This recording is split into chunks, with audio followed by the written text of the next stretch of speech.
Crime के पन्ने के इस एपिसोड में आप सभी का स्वागत है। नमस्कार, मैं हूं आपके साथ शिवम वर्मा और आप देख रहे हैं TV7 भारतवर्ष। प्रयागराज में जरायम के मामले आम हो गए हैं। ज़्यादातर अगर जरायम की हम बात करते हैं, अपराध की अगर हम बात करते हैं, तो प्रयागराज के यमुना पार क्षेत्र में मिलेंगे। प्रयागराज से 45 किलोमीटर की दूरी पर कौंधियारा थाना आता है और कौंधियारा थाना में ही एक ग्राम सभा है, जिसका ये कहा जाता है कि वहाँ पर भी एक ऐसा मामला सामने आया जिसकी गुत्थी सुलझने का नाम नहीं ले रही है। कौंधियारा क्षेत्र में भी तमाम तरीके के गोलीकांड हुए हैं। खुलासे 24 घंटे में हो गए हैं, 48 घंटे में हो गए हैं, लेकिन एक ऐसा वाकया सामने आया है, लगभग एक हफ्ते हो गए हैं, लेकिन अभी तक इस मामले का कोई खुलासा नहीं किया गया। एक परिवार रहता था और वो परिवार अपने आप में अगर देखा जाए तो अपना जीवन यापन करता था। किसान थे, चूँकि ज़्यादातर ग्रामीण क्षेत्र में जो भी किसान हैं अपना किसानी के माध्यम से ही अपना जीवन यापन करते हैं। एक हफ्ते पूर्व में ही एक ऐसा मामला घटित हुआ जो आप भी सोचेंगे तो रोंगटे आपके खड़े हो जाएंगे। यारी भी बरकरार थी, दोस्ती भी बरकरार थी, साथ ही साथ कहीं भी जाते थे तो वो भी बरकरार रहती थी। थोड़ी भी सी भी एक्सक्यूज ना वो देखता था ना वो देखता था। ये किसान थे और किसान के दो भाई थे, राजेंद्र प्रसाद और संगम लाल। राजेंद्र प्रसाद के बेटे हैं और उसके साथ साथ आपको सभी को बताते चले कि संगम लाल के भी बेटे हैं। दोनों बेटों में, दोनों लड़कों में इतना घनिष्ठता, हम अगर बात करते हैं, अगर कहते हैं कि इतना व्यवहार रहता है कि चचेरे भाई तो हैं लेकिन एक छोटे बड़े भाई के समान रहते थे।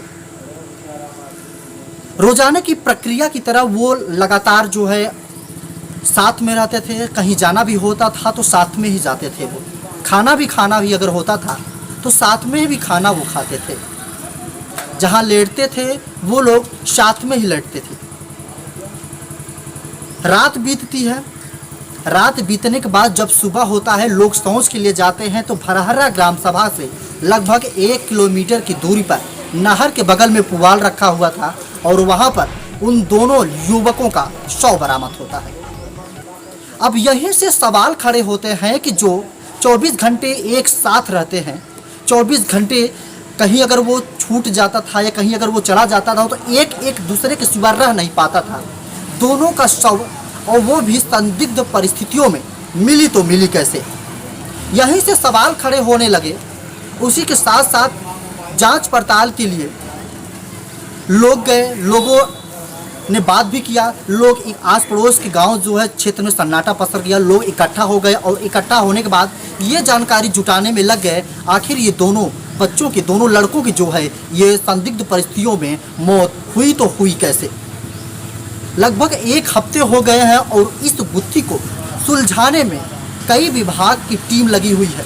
जो मौत हुई है संदिग्ध परिस्थितियों में, इसका राज है तो है क्या? तमाम सवालात खड़े होने लगे। प्रशासन पर भी जो है लोग सवालिया निशान खड़े करने लगे। आखिर एक हफ्ता हो गया है, इस मामले का खुलासा क्यों नहीं किया गया है? आप सभी को बताते चले कि जैसे ये मामला ग्रामीणों ने देखा तो ग्रामीणों ने परिजनों को बुलाया, बताया, लेकिन परिजन जो है पुलिस प्रशासन को अवगत ना कराकर बल्कि जो है दाह संस्कार का सारा व्यवस्था करने में, इंतजाम करने में जुट गए। और हुआ भी कुछ ऐसा, उन्होंने किया भी कुछ ऐसा। अब यहीं से सवाल खड़े होने लगे कि आखिर संदिग्ध परिस्थितियों में सबसे पहले तो दोनों युवकों की मौत हो गई। 1 किलोमीटर की दूरी पे दोनों का शव मिला हुआ है और उसके बावजूद भी, ग्रामीणों के कहने के बावजूद, परिजन प्रशासन को अवगत क्यों नहीं कराएं? सवालिया निशान यहीं से भी जो है खड़े होने लगे कि आखिर वजह क्या है, कब हुआ, क्यों हुआ, कैसे ये घटनाएं हो गई। आप सभी को बताते चले कि ये मामला जनपद प्रयागराज में फैलने लगा। पूरे ज़िले पर जब ये मामला फैला तो ज़िले के भी जितने भी अधिकारी थे मौके वारदात पर पहुंचे। आखिर ये मामला हुआ तो हुआ कैसे, और ये जो मौत की गुत्थी है ये सुलझ क्यों नहीं रही है? आप सभी को बताते चले कि जितनी समय जिस दरमियान उन दोनों बच्चों की संदिग्ध परिस्थितियों में मौत हुई थी, बॉडी मिला है, वहाँ पर जो है तमाम तरह के सवाल भी खड़े होने लगे कि आखिर ये हुआ तो हुआ कैसे। परिजन प्रशासन को सूचना नहीं दिए बल्कि अपने घर पर ले जा करके दाह संस्कार का सारा व्यवस्था करने लगे। इधर ग्रामीणों की सूत्रों के मुताबिक पुलिस प्रशासन को पता चलता है कि संदिग्ध परिस्थितियों में 2 युवकों का शव मिलता है। प्रशासन मौके वारदात पर जाकर के बॉडी को अपने कब्जे में लेकर के पोस्टमार्टम के लिए भेज देती है। पोस्टमार्टम में ये पता चलता है कि दोनों बच्चों को जो है जहरीला पदार्थ दिया गया है जिसमें से उनकी मौत हुई है। यहीं से भी तमाम सवाल खड़े होने लग रहे हैं कि आखिर दोनों लंगोटिया यार थे, साथ में चलते थे, एक दोस्त की तरह दोनों चचेरे भाई रहते थे, उनकी मौत हुई तो हुई कैसे, जहरीला पदार्थ दिया तो दिया किसने। तमाम सवाल खड़े होने लगे। इधर फोरेंसिक डिपार्टमेंट की जो भी टीमें होती हैं वो भी ग्राउंड जीरो पर आकर के खबर देखने लगी, तलाशने लगी आखिर ये मामला क्या हुआ। ग्रामीणों से बातचीत करने लगे, आसपास के गाँव में भी वो देखने लगे, लेकिन इस मामले से पूरे क्षेत्र में सन्नाटा पसरा हुआ है। इस मामले की मौत की जो गुत्थी है अभी भी सुलझ नहीं पा रही है। तमाम रिपोर्ट भी आप सभी को बताएंगे। उससे पहले आप सभी को बताते चलें कि लगभग 1 हफ्ते हो गए, 6 तारीख का ये मामला पूरा बताया जा रहा है सुबह का, लेकिन फोरेंसिक टीम, LIU की टीम और क्राइम ब्रांच की पूरी टीम आई हुई थी, एसओजी की पूरी टीम आई हुई थी, DCP ACP कौंधियारे की पुलिस संयुक्त टीम लगी हुई है, लेकिन इस मामले का अभी तक खुलासा नहीं किया गया है।